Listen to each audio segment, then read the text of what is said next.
Welcome to the Morning English Podcast. Listen, learn, and speak English daily. Hello, English learners, and welcome to our podcast. My name is Emma, and we are so happy that you are here with us today. And I'm Mark. Yes, welcome everyone. It's wonderful to have you here with us today. We want this to be a really safe, relaxed place for you to just, sit back and learn real English without any pressure. Exactly. Just think of us as two good friends, and you are sitting right here in the living room with us. Grab a cup of coffee or tea, and let's just have some everyday talk. Yeah, speaking of everyday life, how was your morning?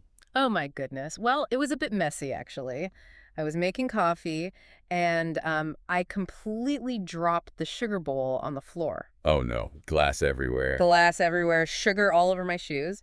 And right as I was sweeping it up, feeling just totally stressed and annoyed, my phone rang. Oh, perfect timing, right? Right. And they asked, "Hey, how are you doing today?" And do you know what I said? I'm going to guess you said, I'm fine. I said, "I'm fine," even though I was practically standing in a mountain of sugar and stress. It is so funny how we do that. We have this massive storm of feelings inside, but the only words that come out are just, I'm fine. Which is exactly what our deep dive is about today. We are going to explore how to talk about your feelings in English confidently. Yes, we want to help you build an emotional toolbox so you can express exactly what's happening inside you. And before we jump into this deep dive, please remember to hit that like button, subscribe, and share this with just one friend who is also learning English. It really helps us out. It sure does. So let's start with a curiosity question for you, the listener. Have you ever felt super emotional, but when someone asked how you were, you just said, I'm fine, or maybe I'm tired? I think we all have, and it's actually completely natural. When we are overwhelmed, which means having too many feelings at once, the stress center in our brain is just working too hard. Right. It's working so hard that it kind of shuts down the part of our brain that finds words. Yeah, so saying I'm fine isn't because you were lazy. It's your brain trying to save energy. It's a survival trick. But there is a big danger here. If we always say, I'm fine, people don't actually know how we feel. Exactly. I'm fine creates sort of blank space. People have to guess what you mean. And they often guess wrong. Like when people say, I'm tired. Oh, yes. I use that one all the time. Right. But you aren't always sleepy. You might just feel emotionally drained, meaning you have no emotional energy left. Or maybe you've just had a really heavy week. But if you tell a friend, oh, I'm tired, and then they see you awake late at night playing on your phone, they might get upset. Right. They might think, oh, she's avoiding me. She doesn't want to talk to me. Just because you didn't have the exact right English words to say, my brain is just full today. So we need to learn what we call clearer emotional English. Yes. And it's not about using big, difficult words. It's just about finding honest words. Think about your feelings like a crowded subway train during rush hour. Oh, I love this example. Yeah, the doors open, and suddenly stress, fear, anger, and sadness all push onto the train at the exact same time. Right. It's just a huge crowd of people. So when someone asks what's wrong, it is much easier to just look at the crowd and say, oh, everything is fine, rather than pointing out, well, that guy in the red hat is anger, and that lady over there is sadness. But wait, if I am already super stressed, doesn't it take way too much work to find the specific names for all those feelings? You would think so, right?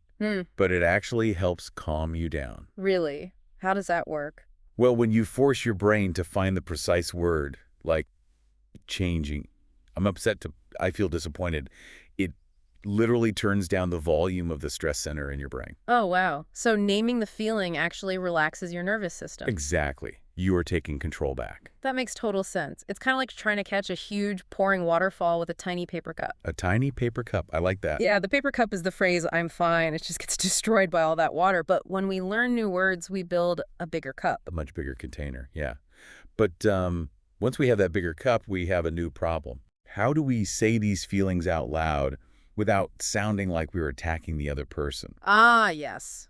Because if you just yell the truth, it can cause a huge argument. Right. So there is a very simple formula you can use in English. It is, I felt plus the situation. I felt plus the situation.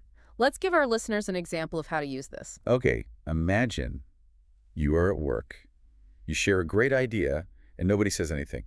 Just silence. Awkward silence. I hate that. Then 5 minutes later, your coworker shares the exact same idea, and the boss says, Wow, what a brilliant idea. Oh, I would be so angry. I would want to yell, "You guys never listen to me." Exactly. That is the natural reaction. But listen to that sentence. You guys never listen to me. It sounds like an attack, doesn't it? It is an attack, and human brains respond to an attack by putting up a shield. They get defensive. Right. They will start arguing back. But if we use the formula, we change everything. Yeah.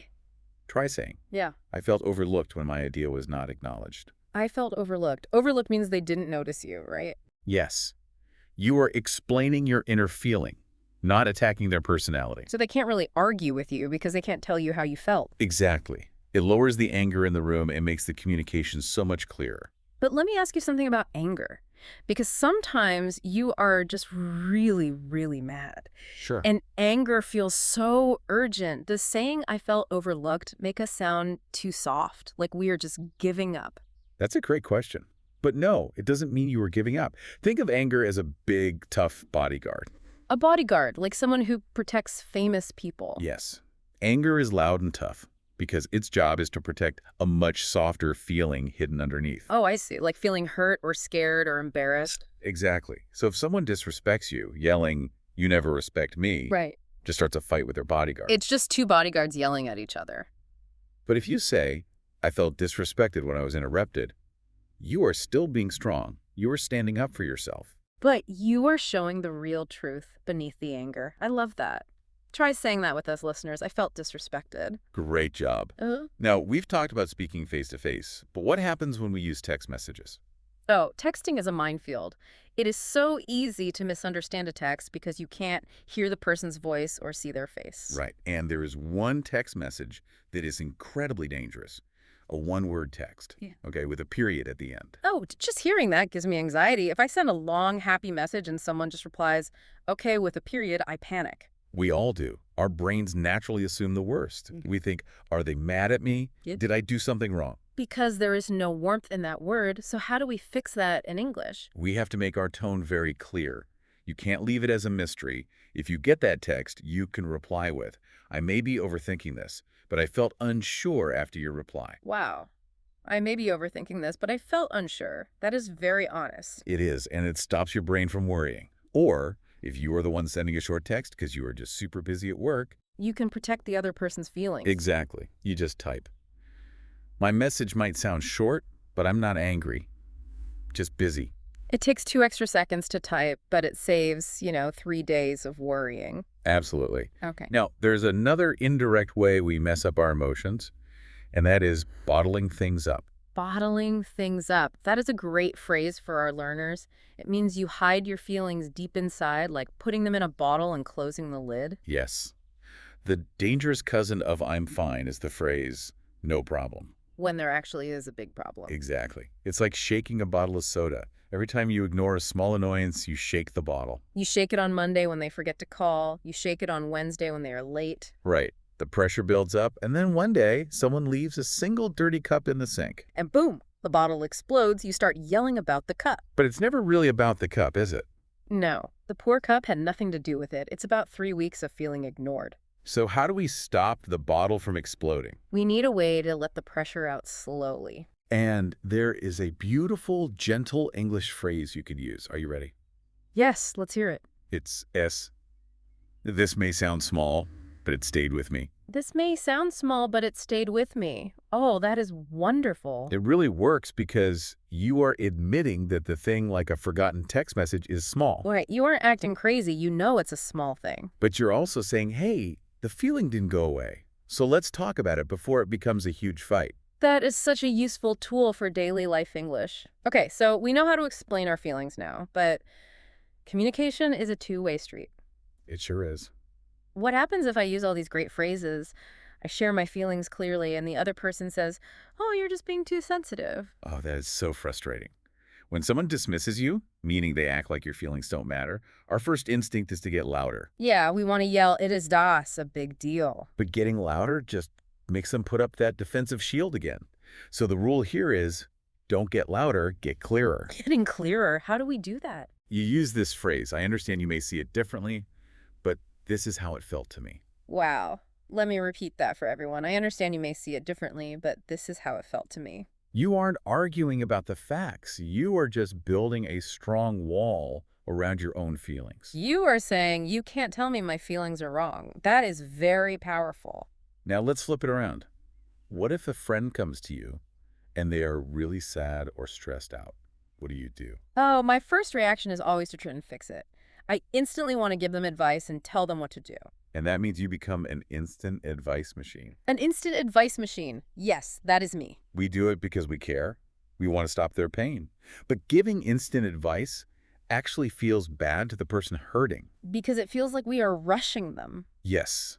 It feels like you are saying, I am uncomfortable with your sadness, so please fix it quickly. Oh, I definitely don't want my friends to feel that way.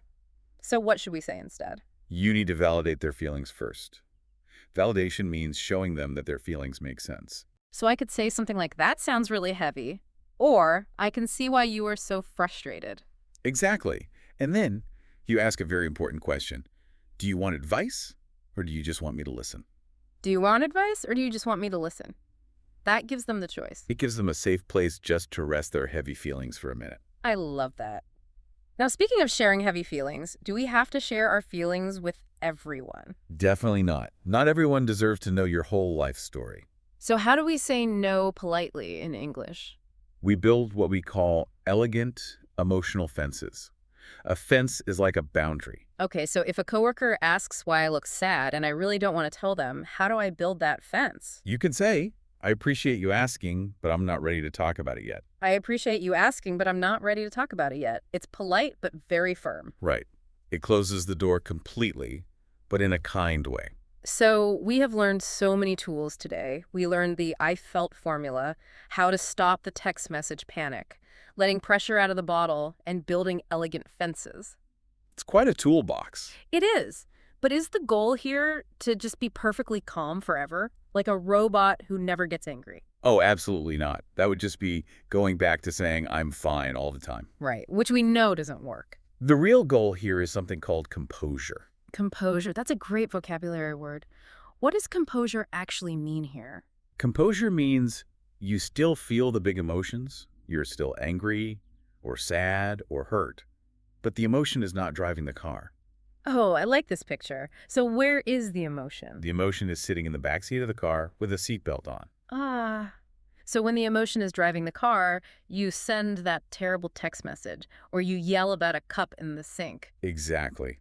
But when you have composure, the emotion is in the backseat. You are the one driving. You are in control of the steering wheel.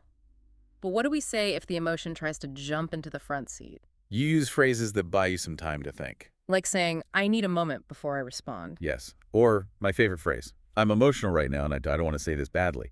I am emotional right now, and I don't want to say this badly. Admitting you are emotional is incredibly confident, isn't it? It really is. We think confidence means speaking super fast and always having the perfect answer. But real confidence is being brave enough to slow down, to say, hey, give me a second to process this. Precisely. Let's do a quick review of everything we talked about today. Good idea. We started with the tiny paper cup, the phrase, I'm fine, which is just not big enough for our feelings. We learned that naming our exact feeling helps turn down our brain's stress center. We practiced the formula, I felt, plus the situation, which stops people from getting defensive. We talked about texting and how important it is to clarify our tone so the other person doesn't assume the worst. We learned to let pressure out of the soda bottle by saying, this may sound small, but it stayed with me. We promised not to be instant advice machines and instead ask, do you want advice or do you want me to listen? And finally, we learned to put our emotions in the back seat to keep our composure. So, listeners, here is your speaking challenge for today. The next time you are feeling overwhelmed and someone asks you how you are, take a deep breath. yes, Wow. Take a breath. Remember that you are allowed to ask for a moment. You don't have to say, I'm fine, if it's not true. Try using the I felt formula instead. And keep practicing your English every single day. Even just a little bit helps so much. We want to leave you with one final, very interesting thought. Right. If it's true that our vocabulary limits how well we can explain our feelings to others. Is it possible that learning the exact perfect English word for a feeling doesn't just help other people understand you? But it actually changes the way you feel it inside yourself. If you can name the monster in the dark, maybe it's not so scary anymore. Think about that this week. Thank you all so much for joining our deep dive today. We love learning with you. Have a wonderful week, everyone. Keep speaking, keep practicing, and we will see you next time. Goodbye, English learners.